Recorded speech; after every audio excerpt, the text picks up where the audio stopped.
that they line up all night. These are like up to 100-ton blocks, 200-ton blocks, all stacked on top of each other. No problem.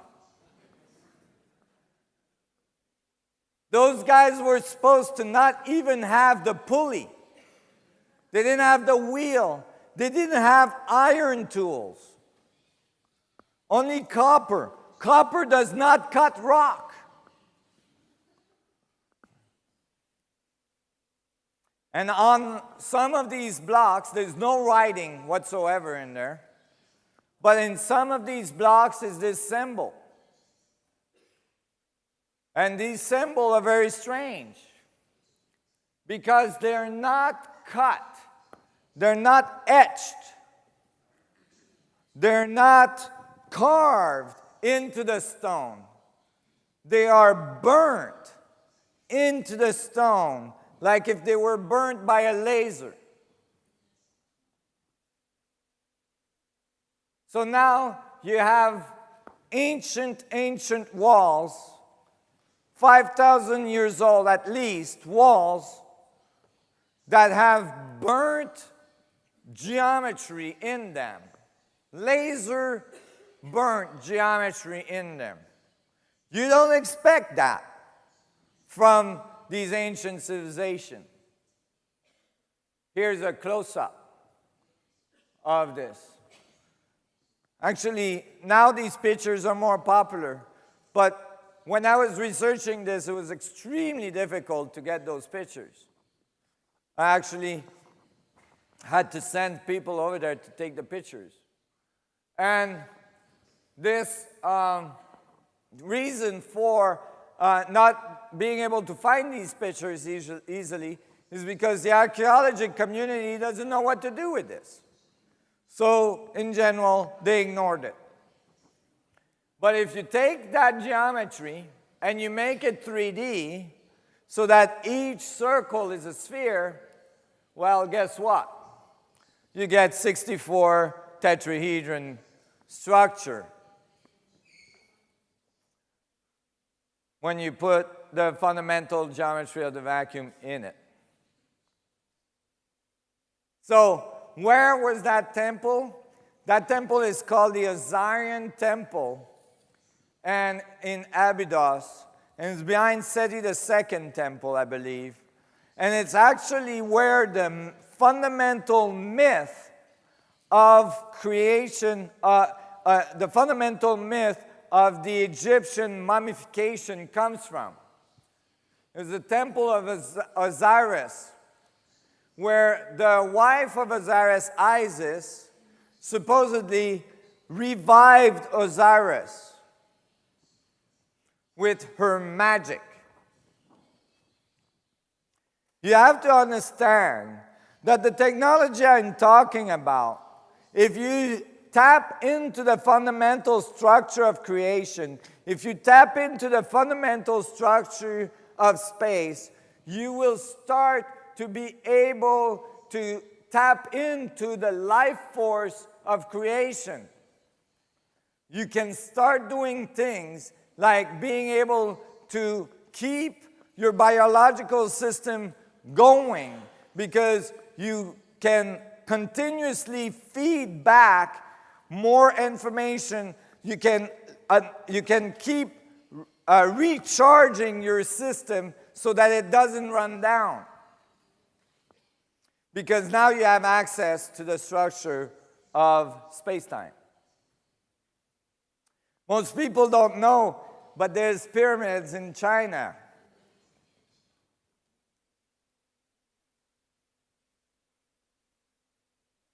Those are actually Chinese pyramids. They're very large. You can see. And when you look at the Chinese pyramid, this is the pyramids in Giza. This is Teotihuacán, the sun pyramid, the moon pyramid, and another one there at the Way of the Dead. They all lined up nicely in the same way. And that lineup is the same lineup that you find for the belt of Orion. This is the stars of the belt of Orion. Now, these things are worlds apart. You think that's a coincidence? Never mind the fact that all of these people, all of these ancient civilizations have told us that all of their knowledge didn't come from them, that it came from sun gods, people that came from the stars. And most of them identify that the source of these sun gods as the Orion constellation. So, this is almost a direct map to what happened. Now, I already showed you the Yin-Yang.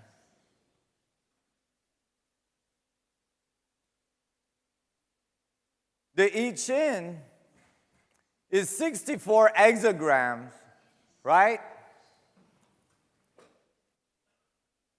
And it's each hexagram has 6 sticks, and there's a broken stick, and there is a full stick. And if you cross the two, you get an X structure.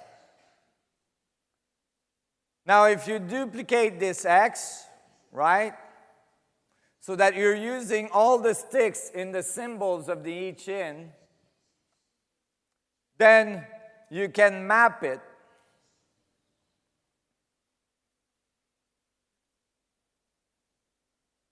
And really, all you're doing is following the mapping that the I Ching gives you to produce the geometry of the vacuum.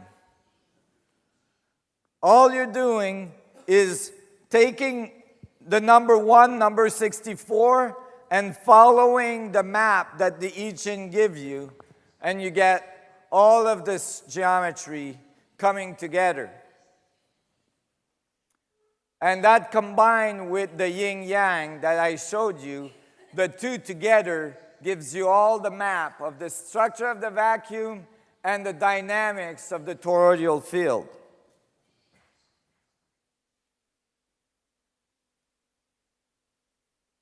So, let's see. And then you go to the city of the sun gods, right? The forbidden city. And the city of the sun gods is guarded in front by the Sphinx. In the ancient Chinese tradition is the Foo Dog. And the Foo Dog guards, just like the tradition of the Sphinx, the knowledge is guarded by the Foo Dog or the Sphinx under its paw. It guards the knowledge. And what do you find under the paw? Again, the geometry of the vacuum, this intersection of the tetrahedron array. The guardian of the knowledge.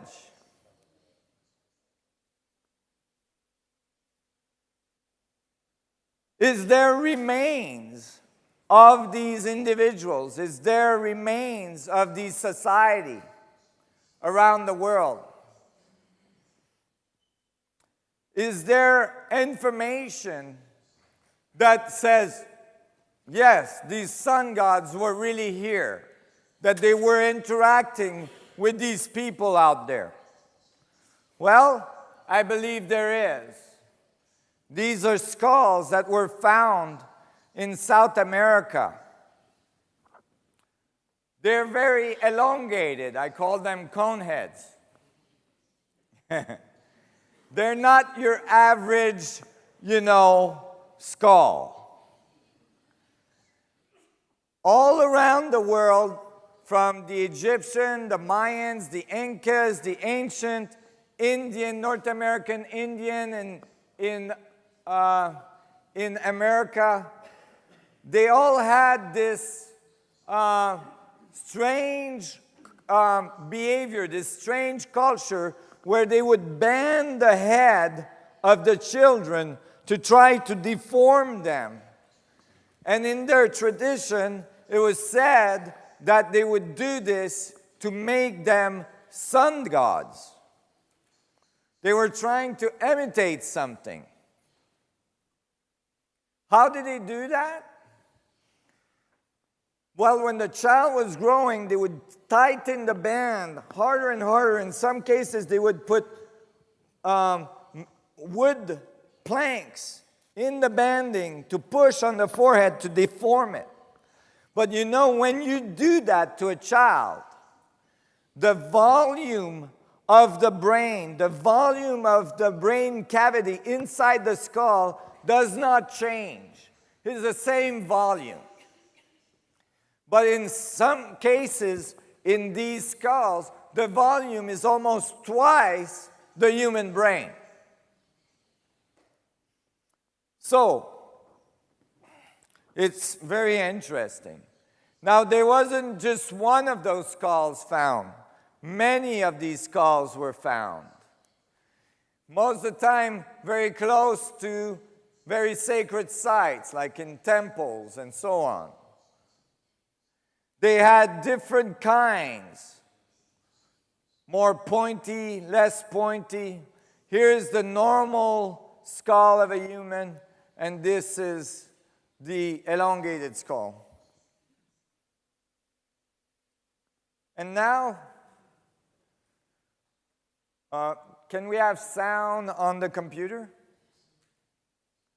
You see, before they were found only in, let's see, let me make sure. We have sound on the computer?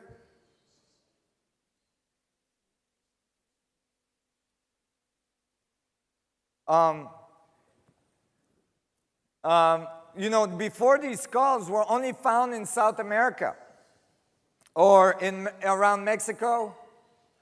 Now they're starting to find them all sorts of different places. I think one was found in France. And these ones were found in Siberia, in middle of Russia.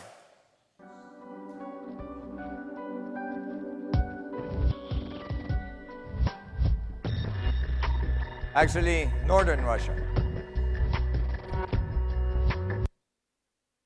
Unusual skulls, I would say so.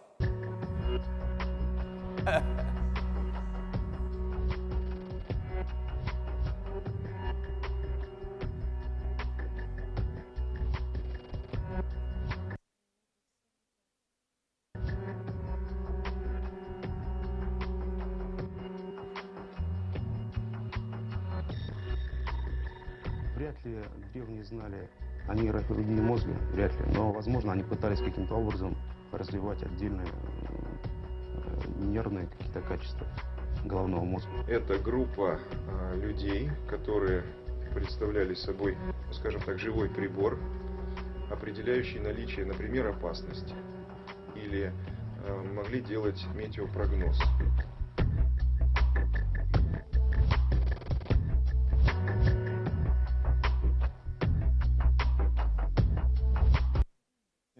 However, it's uncertain how they got those, right?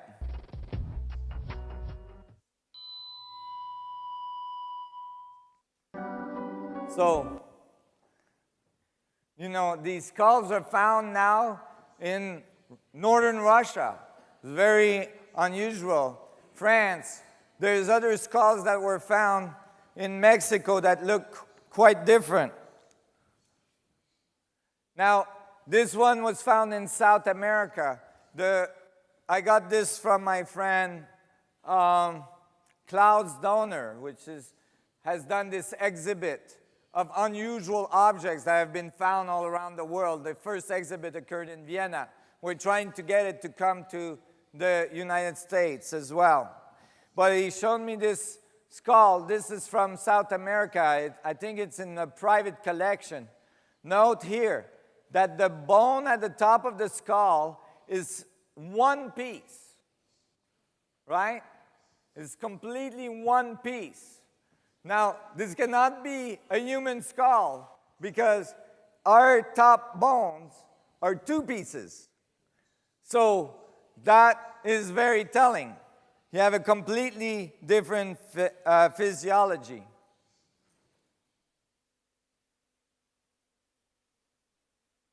This is a very unusual skull.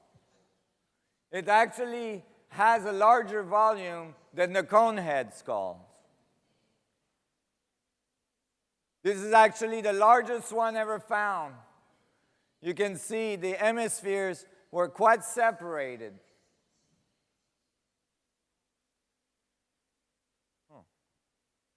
Let's see.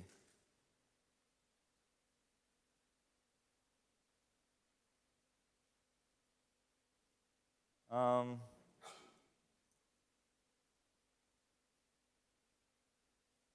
it's the next slide. Just a second.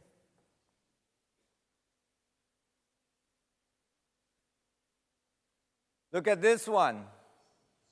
This is called a star child. And interestingly, in this one, there was tests that were done. I've been waiting for a long time. For years, I've been looking at these ancient, skulls, wondering when are we going to get good DNA testing done. It's taken a long time because it's very difficult to get the people that own the skulls or to get the curators of the museum to allow for DNA testing and all this. So finally, DNA testing was done independently, and here is the result.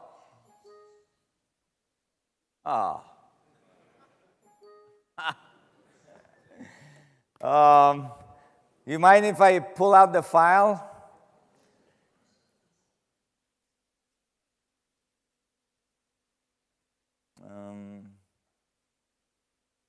Let's see.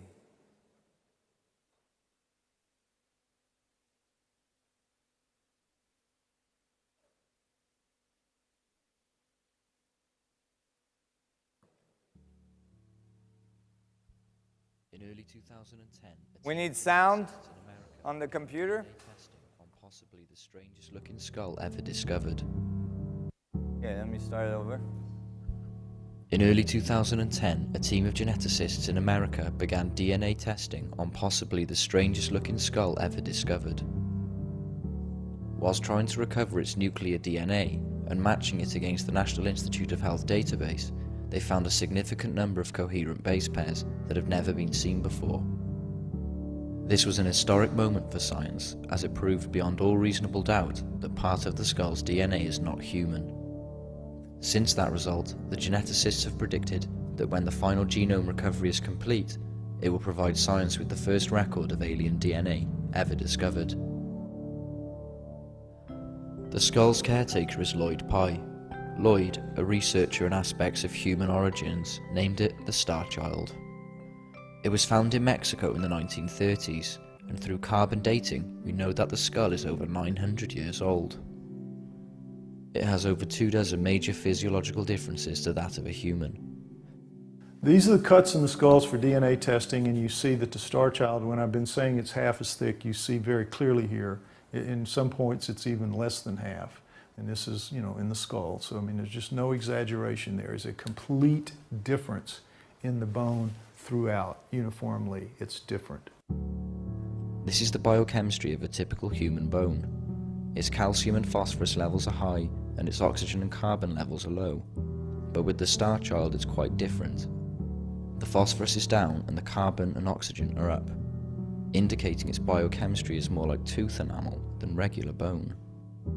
This is a scanning electron microscope view of the bone. And this is the way bone is created. You have the cortical layer here, and in here are the cancellous holes where the bone marrow moves. And coming out of some of the cancellous holes, but also embedded in the matrix of the bone, are these fibers, these very durable, strange fibers that nobody's ever seen before. They're in no other species, and we don't really know what they are, but we just know that they're really durable because the Dremel blade that cut this through here did not cut cleanly these different fibers. That tells you they have a high resistance factor to the blade. It lacks frontal sinuses, has smaller chewing muscles, and is missing an inion. Instead, its neck connects on top of its frame and magnum opening, indicating that its neck is about half the size of a normal human neck. And here we see one clearly embedded in the matrix of the bone on the surface. I mean, there's just no doubt about it. And you know what science says about this? You probably dropped it on a carpet and it picked up carpet fibers. You know, I mean, really, that is the answer that I get. It has to be just fibers off a carpet or something. This can't be, it really can't be in the world of mainstream science, but there it is.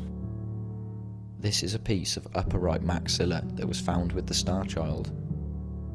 When one of the teeth was extracted, it was found to have very heavy roots, indicating it was an adult when it died. When the maxilla was x-rayed, a staggering 5 more teeth were discovered, waiting to come down. The key is that normal human bone, when you die, there are bacteria in your body that scour and eat every bit of your marrow out, and they leave your bone polished, shining, just like this, just like you see. You could eat out of that just like the bacteria did. It's so clean. There is no marrow left anywhere. And this is the way it is with all animals when they die. With a star child, we see a big difference. And we also see a difference in the color too. It's much more milkier than that alabaster look of the human bone because it's got so much more collagen. But you see this red residue here sprinkled everywhere. We don't know what that is. Never seen it before, and it's not in any other species. It's not blood because when blood oxidizes, it's not our blood anyway, or our type blood, because when blood oxidizes, it turns black. So if that was bone marrow, that would be black. So those two things, the fibers and the residue, are just unknown in anything else. And here they sit in the star child, both of them, and yet science just says, you know. And this is what they say. This is what you need to understand about science. And all of these physiological differences that I've just pointed out, they mean nothing to mainstream science. They mean nothing. In January of this year, a geneticist contacted me out of the blue, and he said, I think you really might have something. And he said, if you send me a sample, I will take a new technique, a new shotgunning technique, which recovers much smaller pieces than the old primer technique. So he took it. About 6 weeks later, he got back in touch with me and he says, you're really not going to believe what's happening here. I don't believe it.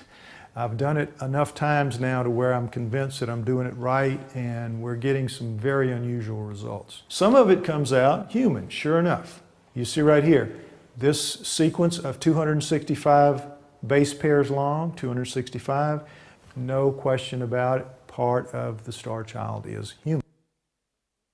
So this is a really important part. This is why I'm playing this video for you. Except, next slide, some of the star child's DNA comes back with this incredible reading. No significant similarity found. 342 base pairs long. It's a coherent base pair sequence not found in the NIH database. I said, well, what's the answer? And he says, well, it could be, and here's where we go off the deep end, it could be that it's an alien, entirely an alien, born to a human mother. And I said, what? How would that happen? How would you get a pure alien born to a human mother? So he made up a slide for me and sent it to me. And he said, now understand, this is happening today. This is happening today. If a human female has mitochondrial disease, which means that her mitochondria are bad and are going to produce very, very flawed and dead children for the most part.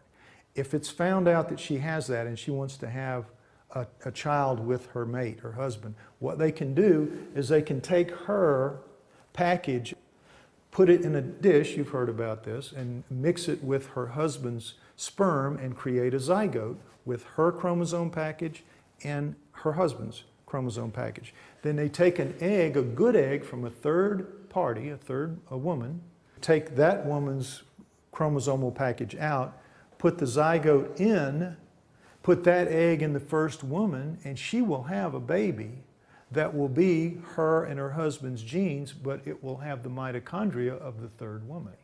So he said we could have the same thing. You'd have two aliens getting together, making a zygote, and for whatever reason, taking the chromosomal package out of a female egg, putting it in, and then she will bring it to term, and it's a full alien, nothing but alien DNA in it, but it has her human mitochondrial DNA. Now, why? Why would they do that? We don't have any idea. We know this is a radical thing to say. We know that it's going to be met with a lot of resistance because it's going to prove that we don't just have a hybrid between a human and an alien 900 years ago. We have clear genetic engineering, clear evidence of genetic engineering 900 years ago. It's a much bigger pill for science to swallow, and it's also going to cause a much bigger revolution in thinking among everybody because it's going to be very hard to wrap minds around this. But this is where we are. This is what we think we can do. This is what we know we can do. We're now in the process of trying to get the money to start the process of sequencing the whole genome, because when you sequence the genome, at the end of that period, it's only about 3 to 4 months. From the time you start, 3 to 4 months, you have an answer. And you have a general idea of what that percentage is going to be, whether it's 15%, 20%, whatever. You can do it within, say, 5 points of error, just recovering the whole genome. And then you have the period of 8 to 12 months where... You guys get the idea?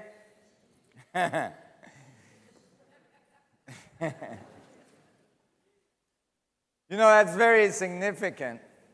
And I'm working with Klaus Dona, which has access to these other skulls that were found, to start sequencing some of the DNA of the other skulls as well.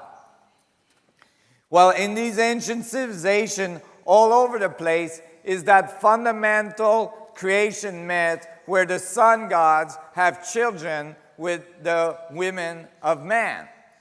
It's, I think, even in the Bible, right? I think it's in Genesis 6th chapter. And the sons of God came to the earth and found the women of man pretty, or something along those lines, and had children with them.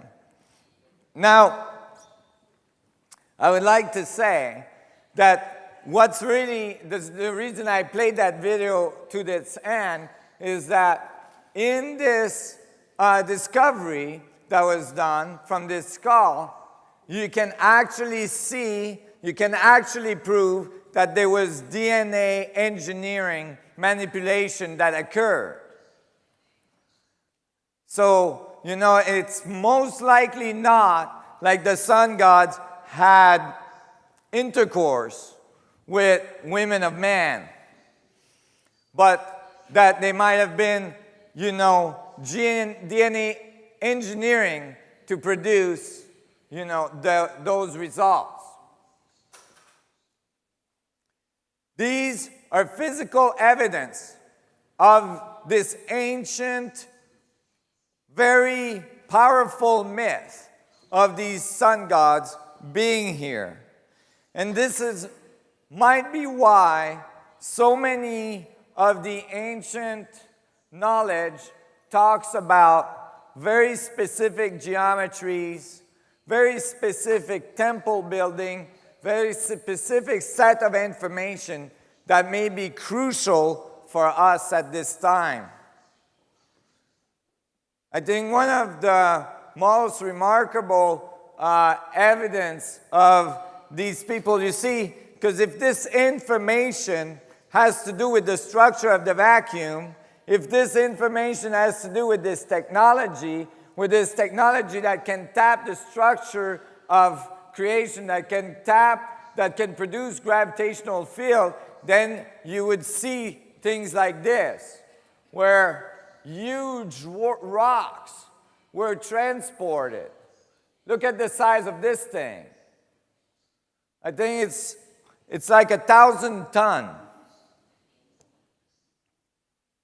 This is in the quarry where it was cut. You know? Imagine trying to lift something like that.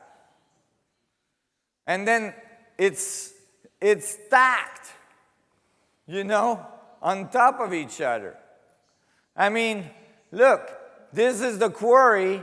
Over there, the Romans built a temple on top of it. They used that. It's like, wow, look at those big rocks. Hey, they started something. We'll just finish it with one of our temples, right? So, you know, they built a temple on top of it, but you see, they were moved. This is approximately a mile away. Now, a mile is not necessarily a long distance unless you're carrying a 1,000-ton block, you know? So, and so then you look at the ancient text and you look at the ancient information, you start to realize, and this is what happened to me when I was doing the research, I started to realize, wait a minute, if these sun gods were really here from advanced civilization, they left us really important information about the structure of creation. And there you see it, for instance, in this, you know, Babylonian Tablets, some of the most ancient knowledge on the planet, you know, coming from the Sumerians. Look here, the singularity with the boundary of the event horizon, right? And the geometry, the evolution of the geometry structure, the division of the structure of space-time. If you look closely, you can start to recognize this. I did because I was used to looking at the 64 tetrahedron grid. When you rotate the 64 tetrahedron grid on its side, guess what? You got these exact same mapping. So they were telling us about this. They were telling us about this so we would have it on time, because these ancient people, they didn't just tell us about the information, they even give us calendars, right? Saying, oh, by the way, here's the knowledge and here's the calendar on how long you got before you got to have this figured, right? These calendars are most known as the Mayan calendars. Here is in the Islamic tradition. This is the Kaaba at the center of Mecca. In there is supposed to be the power at the center of the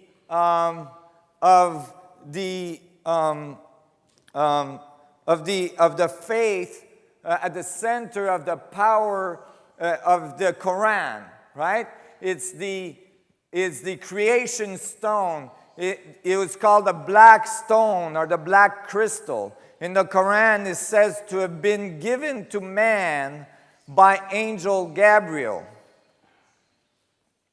And, you know, it's supposed to be in the center of the Kaaba. Now, archaeologists have said that that black stone is most likely meteorite that was found by a Bedouin in the desert. I assure you that you don't start the largest religion on earth because you found a black stone in the desert. This crystal, this fundamental crystal structure, we'll see a little later on, may have been this power source that was described in many different civilizations. Did you all know about this in Turkey? They found this ancient city in Turkey that is 11 to 13,000 years old.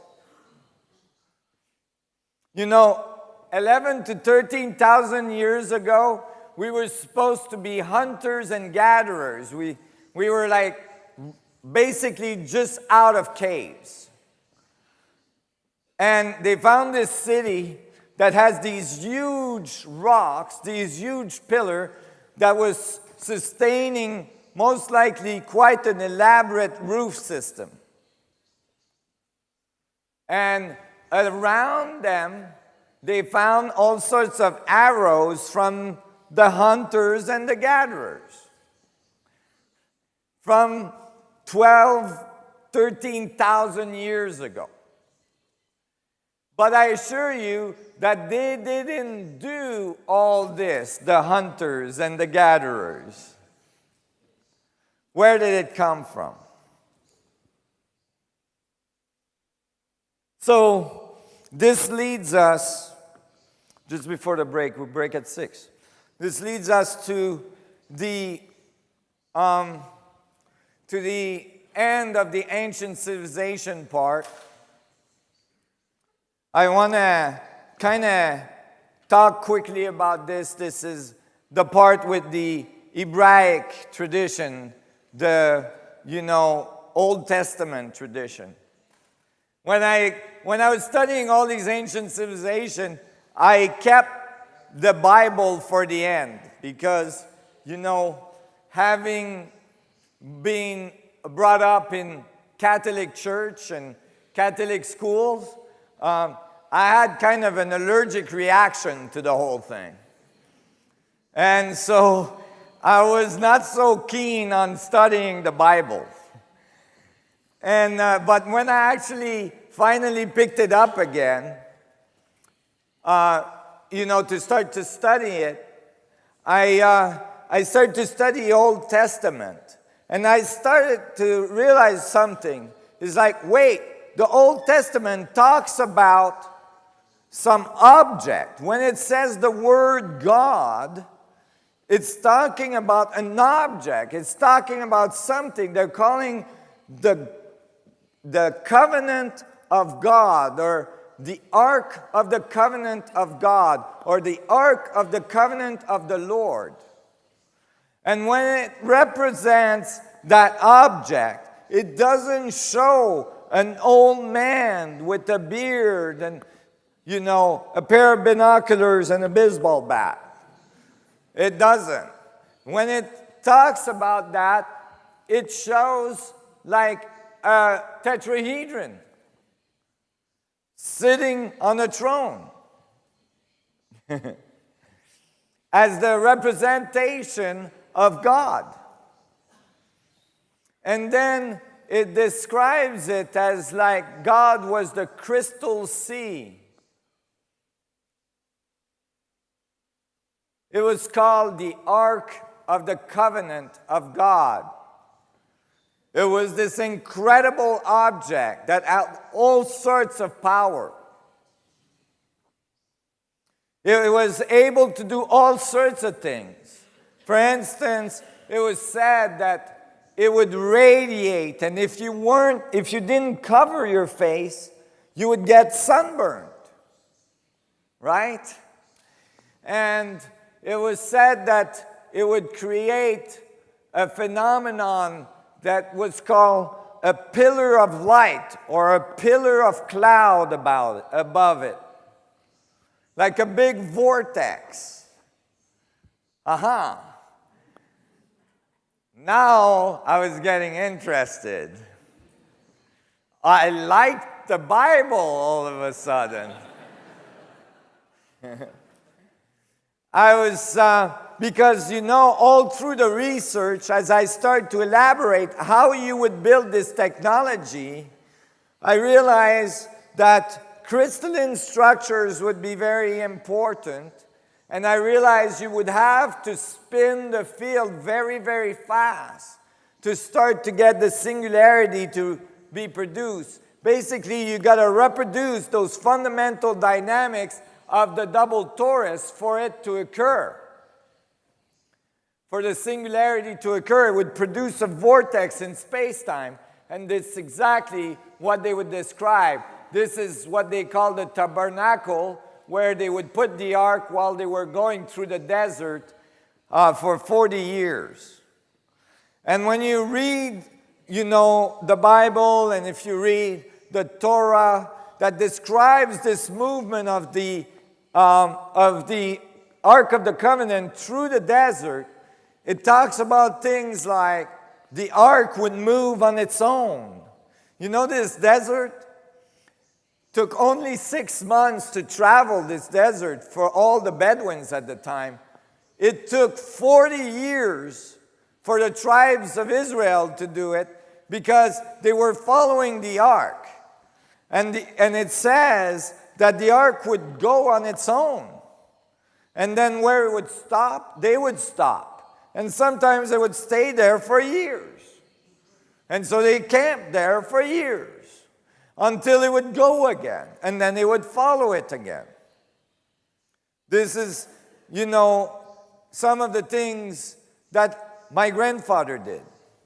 My grandfather was a Bedouin. He brought people to Mecca, where another one of those crystals might have been. Actually, I think that the two were very much related, the Ark of the Covenant and the Kaaba. My grandfather was a Bedouin that brought people from Iran to Mecca because in those traditions, everybody's got to go to Mecca at least once in their lifetime. And if they can't make it, they have to send somebody with their prayer to Mecca. And they got to turn around the Kaaba 7 times with that prayer. So my grandfather was in charge of bringing all the prayers of the people that couldn't go. And then so he would guide the people that could go and bring the prayers of the ones that couldn't go. And it would take 6 months on camelback to go there and 6 months to come back. And I have an article, my father has an article from the Tehran press when my grandfather died. He was thought to be the oldest man on earth. He died at the age of 128 years old. Why did he die so old? I think it's because he went and spun around that crystal for a very long time. Because remember, and we're going to see this after the break, if you have a technology that's tapping into the source of life, the source of the organization of all things, now when you hang around that technology, there's a good chance you're going to live longer. And in the Old Testament, in Genesis, they keep insisting on the age of people. They tells you, and so was 735 years old and had 325 children. Dude, I have 2, and I'm like overwhelmed. Holy schmoly. And, and so lived 800 years, and so. And the ancient Egyptian talked about the moment of initiation when the initiate would go and in front of this power, and they would come out of the temple as semi-god and live forever. And so on. So, this all started to sound similar. And then when you looked at the word God in the Bible, if you actually look at where that word is translated from, it's translated from the Greek, the Tetragrammaton. This is actually at the forefront of your Bible in the preface. If you look carefully, it says the word God is taken from the word Tetragrammaton. Tetragrammaton, folks. Every time you see the word God in the Bible, you can say Tetragrammaton. So when you go, oh my Tetragrammaton, now you say, and for a guy like me that's doing my research, when I see the word tetra, I clue in, right? So tetra is 4 in Greek, and grammaton has been translated as grammar. So the 4 letters of God. Here's the 4 letters of God, the Tetragrammaton. And they're in the Cabalistic tradition, they're typically arranged like this in a triangle shape. And that is a good representation of the isotropic vector metric, which is, one face of it is 4, 3, 2, 1. 4, 3, 2, 1. And, this grammaton part of the word has 2 roots. 4 letters of God, so it has the root grammar for letter, but as well, it has another root, which is the source for the word gravity. It represents grams or weight. So all of a sudden, you have a tetrahedron, a tetra, that has gravity for the Word of God in the Bible. Okay? Most of you have read the Bible, right? No? No. Okay. Never mind. So, it's very remarkable, though. It starts to give you another understanding of why there might have been a distortion of our understanding of creation. The ancient might have been talking about geometry and technology, physical thing, and then it's got all mixed up into, dogma. And when each letter has a number, and when you add the numbers together, you get 72, which is found in the Bible everywhere, the 72 faces of God, or the 72 names of God. But you see, this is only the male tetrahedron again. It's only the male approach to God again. If we have another one of these that come together, now we double this number. 72 plus 72 is what? 144. 144 is found in the Bible in Revelation, where it says, and the crystal city of the ark will come back to the earth, right? And it has faces of 144 crystals, or something along those lines.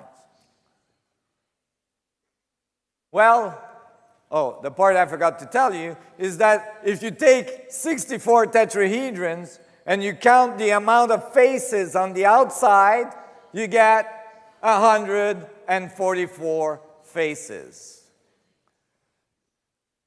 And then they tell you, if you decode this geometry, which is called the tree of knowledge, the Cabalistic tree, which relates to the tree of knowledge that's found in the Garden of Eden.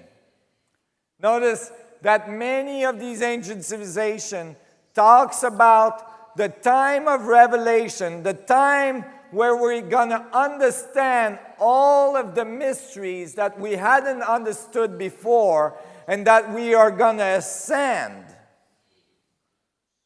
When they tell us we're going to ascend, maybe they didn't just mean spiritually, but actually they meant literally. we're going to ascend. Right? When they tell us this, they say to us that this moment, this transformation is going to come from this understanding of the fundamental geometry of knowledge, the tree of knowledge. That if we can decode this, we will understand the principles of the universe, the mystery of all mysteries. But then they give you a warning. They say, many have tried, and most have gone crazy. When I came across that, I thought, well, you know, most people think I'm crazy already. So it's not going to make much of a difference.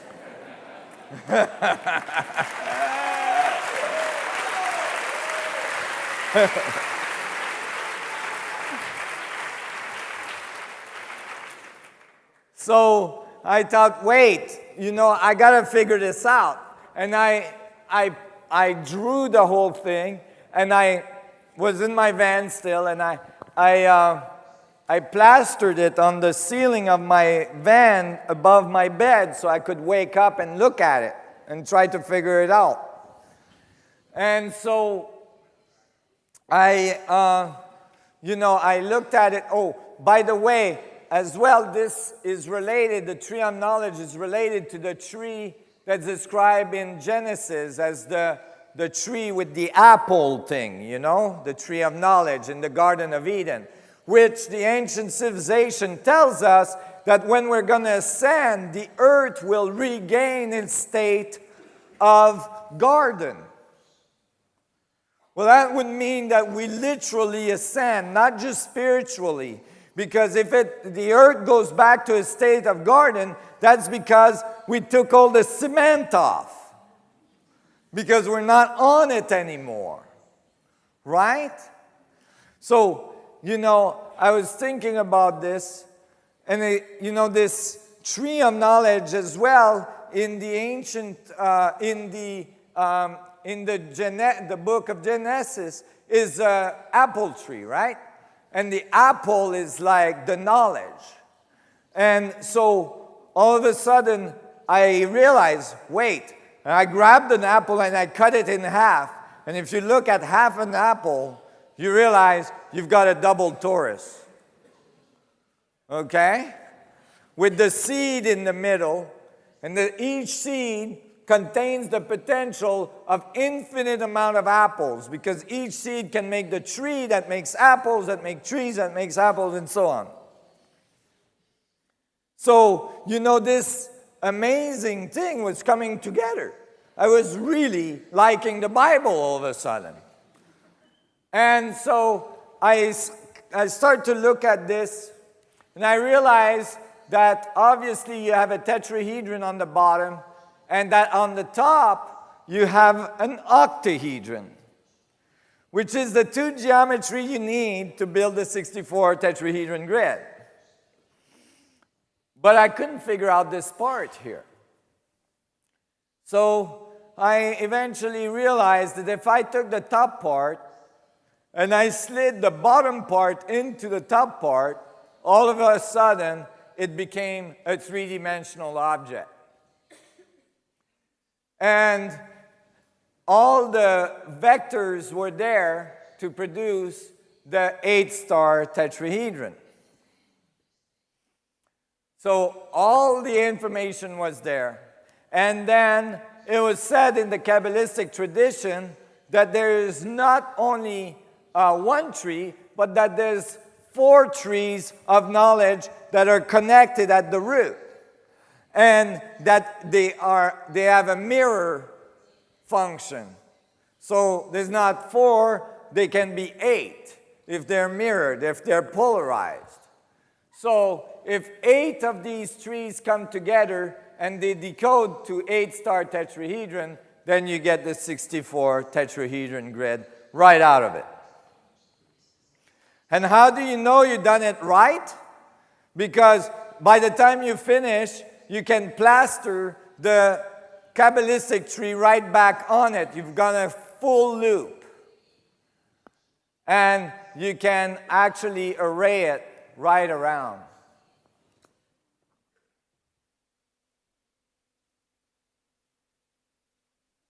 So I don't know if I've gone crazy, but it seems to be correct.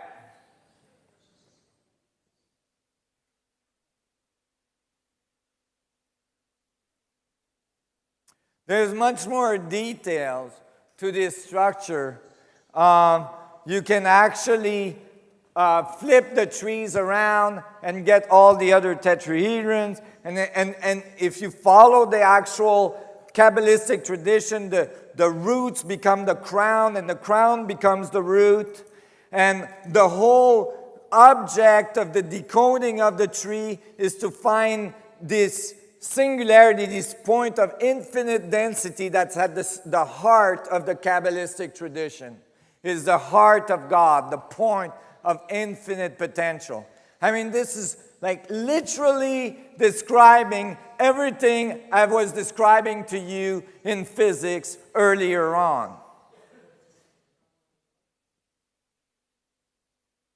And so a lot of this information is uncovering now. It's coming out. We are literally at that moment in history where we are recovering the information, and we have the knowledge base in science now to apply it and to apply it to our external world so that we can transform our world, transform our technology, and ascend. Are we gonna make that step?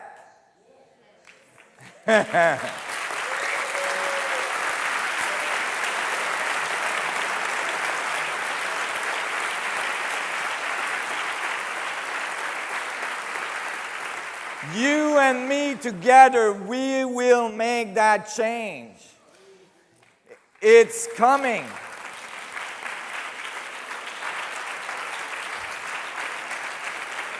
It's a storm that's brewing that cannot be stopped.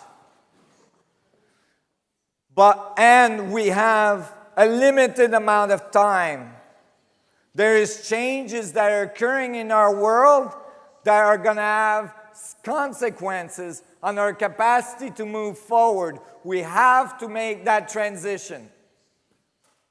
We're very, very close. We need every one of you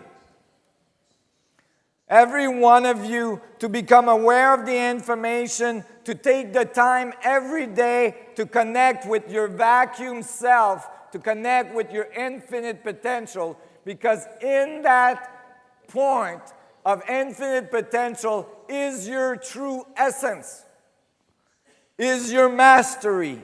Every one of you is a master. You hold that within yourself, all knowledge. And I actually mathematically proved it to you today. Yeah.